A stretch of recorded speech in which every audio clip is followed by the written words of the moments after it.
tous. Ah, j'espère que vous allez bien. On va tout de suite inviter notre invité du jour. Tac. Alors, juste petite quelque chose. Est-ce que vous m'entendez bien? Normalement, ça devrait le faire. Vraiment, même très bien. Voilà. Donc, on va inviter notre invité.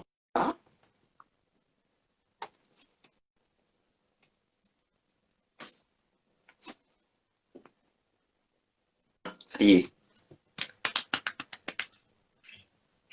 Salut! Salut Jonas, Comment tu vas? ça va bien et toi? Très très bien. Bon, Super. je suis ravie d'être là avec toi, de passer ce petit moment. Moi aussi, super. Eh bien, écoute, merci d'avoir accepté déjà mon invitation. Avec grand Apparemment, le son marche, donc c'est bon. Alors du coup, j'ai préparé super. quelques questions pour essayer à la fois que ça m'enrichisse personnellement et que ça enrichisse les personnes qui vont regarder ce live, comme les personnes qui vont regarder la rediffusion d'ailleurs. Voilà. Bon, il y en a certaines. Vous, les spectateurs, vous allez pouvoir également poser des questions durant le live. Et également, tant que j'y pense, n'hésitez pas à partager le live pour qu'on soit encore plus nombreux et que ce soit encore plus enrichissant. Alors, j'ai quelques questions de base que je pose tout le temps, aux personnes que je rencontre qui sont dans une démarche zéro déchet, responsable, tout ça. Et donc, la question que je vais te poser, à mon avis, à laquelle tu t'attends un peu, c'est quel a été pour toi ton déclic écologique? Alors, je ne sais pas s'il y a vraiment eu un déclic, c'est plutôt une démarche qui s'est installée dans le long terme. Je me souviens de mon premier geste écologique, en revanche, c'était en classe de sixième, on nous avait appris, je faisais allemand première langue, on nous avait appris à recycler le papier. Donc ça, c'est quelque chose que j'ai mis en place très tôt depuis ma jeunesse. Et après, bah, ce qui est ma grande préoccupation à moi depuis toujours et ce qui m'intéresse depuis très longtemps parce que je suis une grande gourmande, bah, c'est l'alimentation. Donc c'est par l'alimentation que je suis arrivée étape par étape comme ça d'abord à rejoindre des AMAP, à m'intéresser à des producteurs locaux, puis moi à pouvoir produire en permaculture. Et puis là, la permaculture, ça a été pour moi vraiment la grosse bascule avec bah, tout ce qui peut s'enchaîner avec, et le zéro déchet en fait partie. Donc moi, c'est vraiment par l'alimentation que j'ai entamé cette démarche. Ok, super. Alors, comment du coup, pour les personnes qui hésitent à se lancer dans cette démarche, peut-être qu'ils font déjà un peu, mais pas totalement, est-ce que tu pourrais nous expliquer comment faut-il s'y prendre, selon toi, après du coup, ton expérience? Ouais. Alors, je sais comment s'y prendre. Je pense que chaque parcours peut être différent. Je pense qu'on peut être tous amenés à s'interroger, à s'intéresser à l'écologie pour des raisons différentes. Et puis, je pense que l'écologie, en fait, c'est un moyen pour moi. C'est pas un objectif en soi. Pour moi, c'est un moyen de vivre mieux pour ma santé, de vivre mieux les uns avec les autres. C'est un moyen de se reconnecter à la nature, c'est un moyen de se reconnecter à la biodiversité, c'est un moyen de se reconnecter à l'humanité aussi. D'ailleurs, il y a plein d'effets que je découvre moi encore de ma démarche auxquels je ne m'attendais pas forcément quand j'ai commencé. Quand j'ai commencé, moi, tout ce qui est permaculture et zéro déchet, je pensais que j'allais donner plus de sens et plus d'alignement dans ma vie, en tout cas plus en accord avec mes principes, avec mes...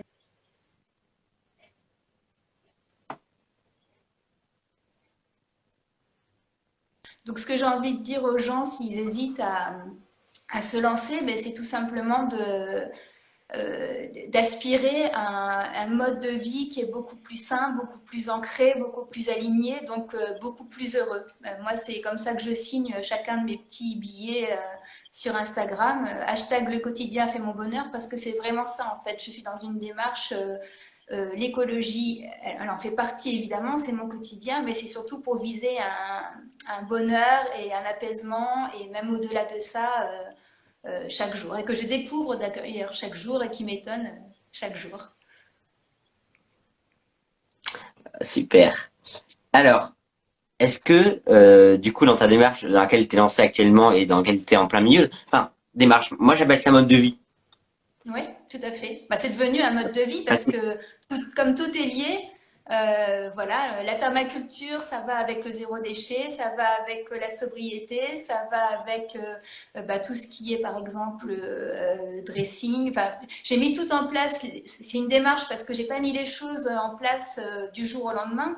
C'est pour ça que je parle de cheminement, je parle de démarche parce qu'on peut pas tout révolutionner du jour au lendemain.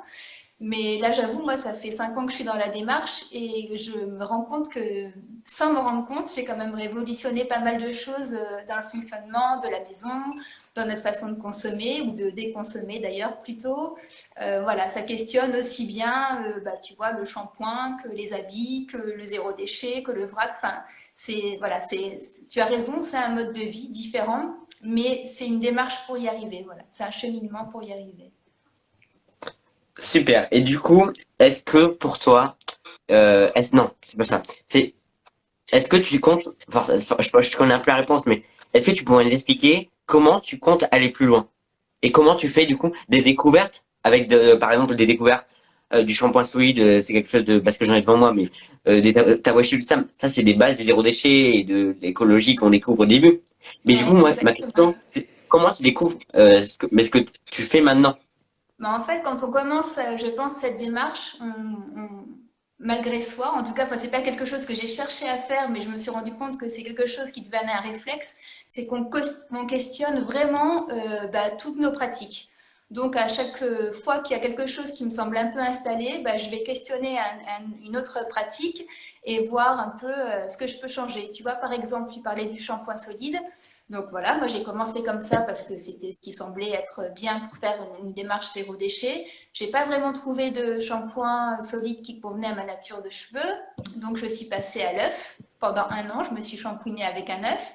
Et puis là, en fait, depuis le confinement, sans trop le calculer non plus, bah, j'ai arrêté tout shampoing et je suis à ce qu'on appelle le no-poo là depuis, bah, je sais plus, le mois de mars, donc il faut compter un peu.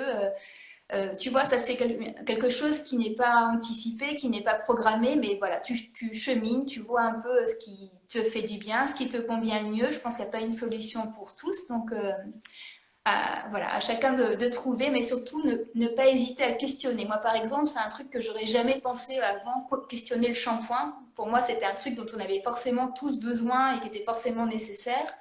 Et le résultat, bah, en fait, bah, je m'en passe très très bien et de ses emballages et du marketing et du coup qui va avec. Donc c'est tout bénef. Génial. Et du coup, est-ce que tu aurais un livre qu'il faut absolument avoir pour de se lancer dans ce mode de vie? Alors bah, des livres, j'en lis pas mal. Moi, le livre en ce moment qui est vraiment mon livre de chevet, c'est plus un livre qui est tourné vers la permaculture. C'est le livre de Hervé et de Perrine Gruyé qui sont à la ferme du Bec et Loin. C'est vraiment ma Bible, moi, de permaculture parce que c'est vraiment dans ce terreau-là, moi, que je m'ancre. Après, j'ai lu beaucoup de livres, par exemple, sur le zéro déchet, mais après avoir commencé la démarche. Donc, je ne peux pas dire que j'ai appris dans ces livres-là, mais il y a des classiques, hein. Celui de Bea Johnson, évidemment, je l'ai lu, il est très bien, il est très complet. Celui de la famille zéro déchet, il est sympa parce qu'en plus, il est vraiment accessible aux enfants, aux ados. Donc ça aussi, c'est pareil, on l'a à la maison. Je pense que voilà, on peut tous commencer à cheminer tranquillement. Et puis, si on a besoin d'avoir des références, bah, voilà, il y a ces livres-là qui sont, je pense, les bibles à consulter. Génial. Et est-ce que, alors bon, bien sûr, il y en a plein, des multitudes de la question, mais est-ce qu'il y aurait vraiment un objet qu'il faut avoir absolument pour se lancer là-dedans? Alors, bah, si tu parles du zéro déchet en lui-même, bah, l'objet de base, c'est quand même le bocal ou le sac à vrac, parce que voilà, il va falloir qu'on puisse stocker tout ça. Alors, bah, les bocaux, c'est pas compliqué, hein, c'est de la récup. Il suffit de récupérer les bocaux qu'on a déjà eu, de choses qu'on a déjà consommées. Donc, ça, c'est un investissement zéro euro, comme j'aime. Et puis, les sacs à vrac, on peut aussi, si on a un peu de talent de couture, ou si on n'en a pas trop d'ailleurs, parce que c'est pas très difficile, on peut aussi se les coudre avec d'anciens tissus, d'anciens draps dont on ne se sert plus, ou d'anciens rideaux. Voilà. Moi, je fais très attention, tu sais, on essaye de nous vendre beaucoup d'accessoires zéro déchet. Il y a beaucoup voilà, on a l'impression qu'il y a des investissements à faire pour se lancer dans la démarche, mais en réalité, je crois qu'il y a, voilà, il y a vraiment beaucoup de débrouille dans le zéro déchet et beaucoup de récup surtout. Et c'est ça aussi qui est intéressant, c'est on apprend à faire des choses par nous-mêmes, on apprend à faire beaucoup de choses avec ses mains, et ça c'est chouette. Ouais, c'est génial d'ailleurs. Et est-ce que tu aurais quelque chose à dire à toutes les personnes qui veulent se lancer dans le zéro déchet? Bah, lancez-vous parce que c'est génial. Moi, ça a complètement changé ma vie. Ça l'a simplifié. Ça m'a permis, moi, voilà, de gagner vraiment en. Tu vois, je me suis débarrassée de beaucoup de choses matérielles. Je me suis débarrassée des marques. Je me suis débarrassée de tout un tas d'informations qui pouvaient m'encombrer aussi bien l'esprit que la maison. Et du coup, bah, je suis beaucoup plus disponible aux relations humaines, aux relations vraies, aux relations avec la nature, aux relations avec la biodiversité. Donc oui, lancez-vous si c'est quelque chose qui vous parle, bah, sans hésitation. Allez-y. Et du coup, si on peut parler un peu de zéro déchet en société. Euh, ah, bah, ah, T'as de la visite. bon, hein, on arrête. Arrête Non mais c'est bon, on est redit là. Au revoir. Allez, rythme incendie sur Instagram. Alors, heureusement que j'avais dit personne bien. Voilà, on va reprendre ça. Je vais laisser ma part sur le. C'est drôle.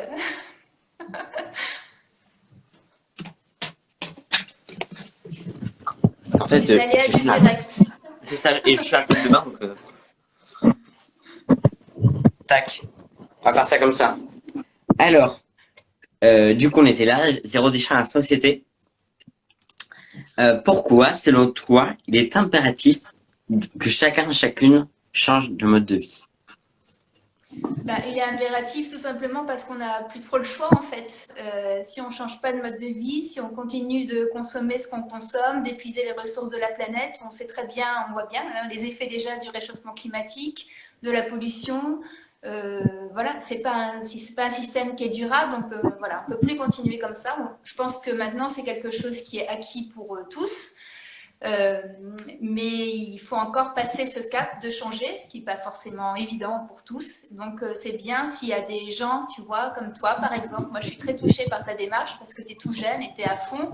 Et donc voilà, c'est très bien s'il y a quelques personnes pour montrer que c'est un changement qui peut se faire en douceur, ben voilà, qui est plutôt apaisant, qui est plutôt épanouissant. Moi je trouve que c'est une démarche qui est très épanouissante aussi. Donc s'il y a des gens comme toi pour nous mettre en lumière et des gens peut-être comme moi pour semer des petites graines comme ça de temps en temps, mais c'est chouette. Mais en tout cas, je pense qu'on n'a vraiment plus le choix et que voilà, c'est quelque chose par lesquels il faut qu'on passe.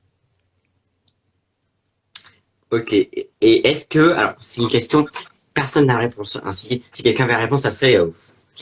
Est-ce il y aurait une solution, mais vraiment une solution euh, pour faire changer les mentalités?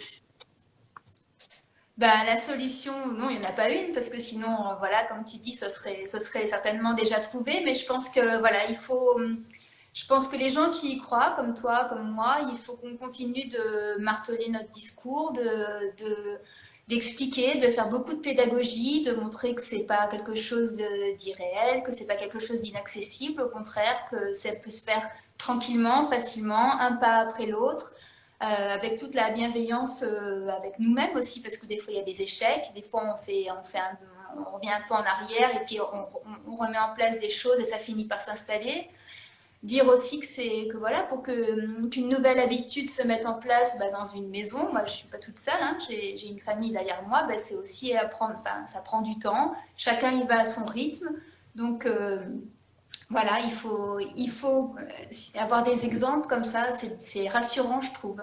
Et puis moi aussi, hein, je suis très inspirée par d'autres gens, aussi bien sur les réseaux sociaux que certaines figures publiques. Donc il faut voilà, continuer, je pense, chacun à sa façon, semer sa petite graine, montrer qu'il y a des modes de vie qui sont tout à fait possibles et qui, voilà, on peut très bien vivre sans SUV, sans prendre l'avion 15 fois par an, avec des plaisirs simples qu'on redécouvre aussi. Je pense que c'est important de le dire. Voilà, donc moi c'est ce que je fais, je le dis. Je l'ai pas fait à l'origine, je voulais juste moi partager mon quotidien.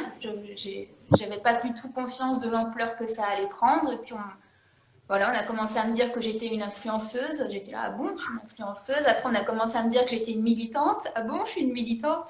Voilà, moi, j'ai juste changé de vie tranquillement. Et c'est vrai que voilà, j'en tire un bénéfice tellement important dans ma vie que je trouve ça chouette de le partager. Et je trouve ça chouette que ce soit aussi bien reçu et d'avoir en retour aussi des partages, d'avoir de la bienveillance dans les commentaires, d'avoir des échanges, c'est aussi intéressant pour moi, ça me fait aussi progresser, donc c'est chouette, quoi.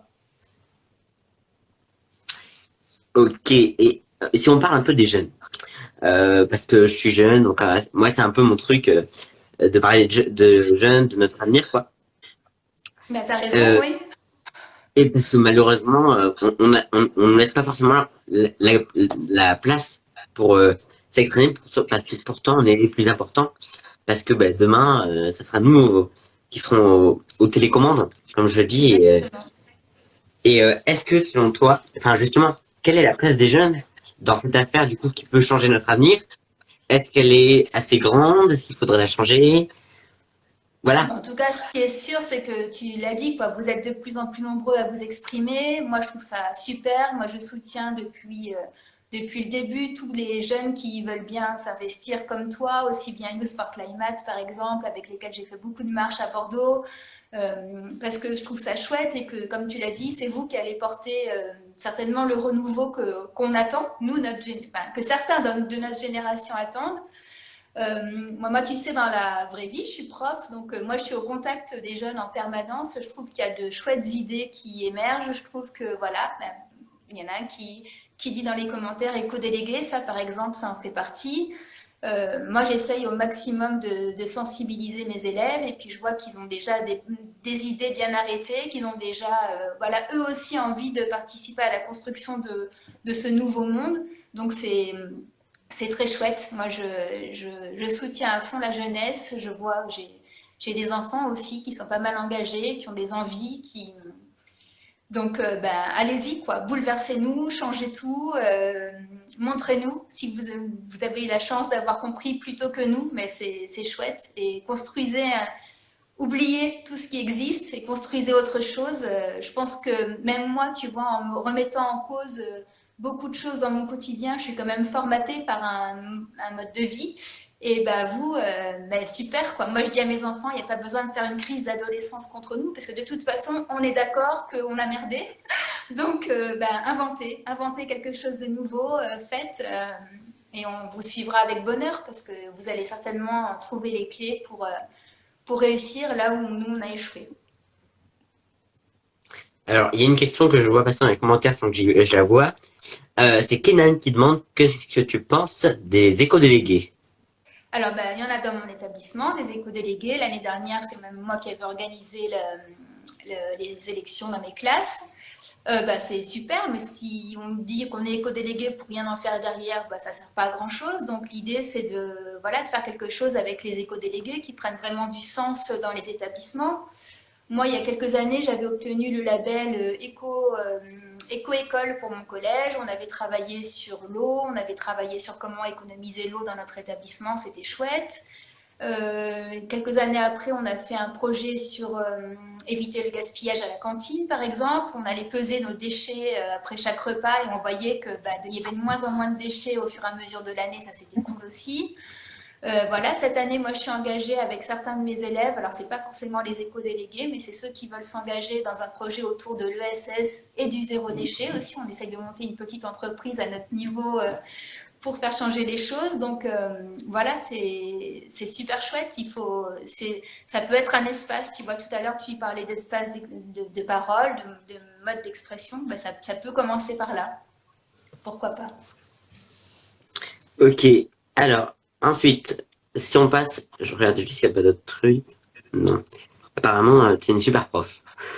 Je sais pas si c'est un élève qui dit ça. En tout cas, il y a un commentaire. Une super prof. Alors, la question suivante, qui se rejoigne un peu, du coup, c'est être écolo au boulot. Ouais. Alors, Alors, déjà, alors tu l'as un peu dit là, mais c'est différent. En général, c'est quoi pour toi être écolo au boulot? Et vraiment en général. bah, tu vois, ça c'est une question aussi qui m'a longtemps travaillé parce que moi j'ai pas mal révolutionné ma maison, mais je me suis dit est-ce que je veux aussi révolutionner mes classes, mes collèges, ma façon de faire, sans passer pour quelqu'un qui est trop, tu vois, l'emmerdeuse de service, quoi, celle qui veut vraiment toujours tout changer. Et puis, ben, donc dans mes classes, moi j'ai mis pas mal de choses en place, que ce soit, tu vois, par exemple, je choisis pour mes documents une police d'écriture qui économise l'encre, par exemple. Voilà, il y a on recycle le papier aussi dans ma classe. Enfin, on fait attention. Enfin, de toute façon, dans mon cours, on fait attention à pas mal de choses. Cette année, j'ai investi dans des petits marqueurs comment ça s'appelle, en bois et en craie un peu grasse pour éviter les feutres en plastique, là, tu sais, pour les tableaux blancs. Donc voilà, il y a des petites choses comme ça de temps en temps. Et puis maintenant, ce qui est très drôle, c'est que bah, mes collègues viennent me voir pour me dire, mais comment tu fais ça? Qu'est-ce qu'on pourrait mettre en place? Ou la gestionnaire qui me dit, tu sais, tu vas être contente, j'ai acheté des trucs réutilisables plutôt qu'un truc jetable. Donc voilà, ça se met en place petit à petit. Voilà, après, tu vois, c'est ce que je te disais aussi, quand on avait fait le projet sur l'eau, par exemple, on avait acheté des mousseurs pour tous les robinets du collège. Voilà, bah, c'est petit à petit, là encore. Moi, j'y vais, tu sais, moi, j'y vais avec douceur, mais au moins, après, c'est des gestes qui s'installent, donc c'est plutôt chouette. Voilà, mais j'essaye en tout cas de plus avoir... avant, j'essayais de fractionner les choses et de dire, bon, il y a ce que je fais à la maison et ce que je fais différemment au collège. Et en fait, ça colle pas parce que à partir du moment où tu intègres la démarche, bah, tu l'as intégrée pour toujours, quoi. Donc, je peux pas être une prof pas écolo et écolo dans ma vie, ça collerait pas, quoi. Ok. Et est-ce que tu pourrais nous raconter, si ça s'est déjà arrivé, que des collègues à toi, ou des gens que tu as rencontrés, des amis, je sais pas, n'importe quoi, enfin des gens que tu connais du coup, à qui tu auras parlé d'écologie, zéro déchet, et qui maintenant sont plein dans la démarche. Est-ce que tu pourrais nous raconter Et qui maintenant s'y mettent, tu veux dire? J'ai pas entendu. Ouais. Bah, je pense que dans mes copines, il y en a plein qui ont suivi, voilà, qui essayent de faire plein de choses. Mais ce qui est très drôle, c'est que souvent, c'est leurs enfants qui leur disent, oh là là, chez Caroline, ça se passe comme ça. Donc, est-ce qu'on pourrait pas essayer aussi de nous y mettre? Ça, c'est très drôle. Mais oui, moi, autour de moi, enfin, j'ai un entourage qui est plutôt sensibilisé aussi à ces problématiques-là. Donc, j'ai des copines comme moi qui s'achètent des habits de seconde main. J'ai des copines qui sont investies dans le zéro déchet aussi. J'ai une copine à qui j'ai même prêté des verres pour lancer son lombricomposteur, tu vois. Donc, non, non, en général, ça se passe plutôt bien. J'y vais, pareil, j'y vais en douceur, mais je sème mes petites graines dans mon entourage. Ok. Ah ben moi j'avais 12 questions, on a fait les 12 questions. Ouais, Euh, super. Est-ce que les gens donc la petite communauté qui est là sur ce live, ont des questions du coup à poser dans les commentaires? Je vais essayer de remonter quand même. Ouais, si tu veux. Alors, ça apparemment t'es aussi une super cuisinière. Je sais qui c'est. Je t'ai reconnu. Bah, en fait, moi, je te dis, hein, c'est comme ça que je suis venue à l'écologie au tout début. Je suis une grande gourmande, donc oui, j'aime beaucoup cuisiner et je crois que je m'en sors pas trop mal. Alors, il y a Kenan qui nous dit que dans les classes, il y a trop de gaspillage pour les photocopies. Oui, ça c'est un gros souci, effectivement, il faut faire attention.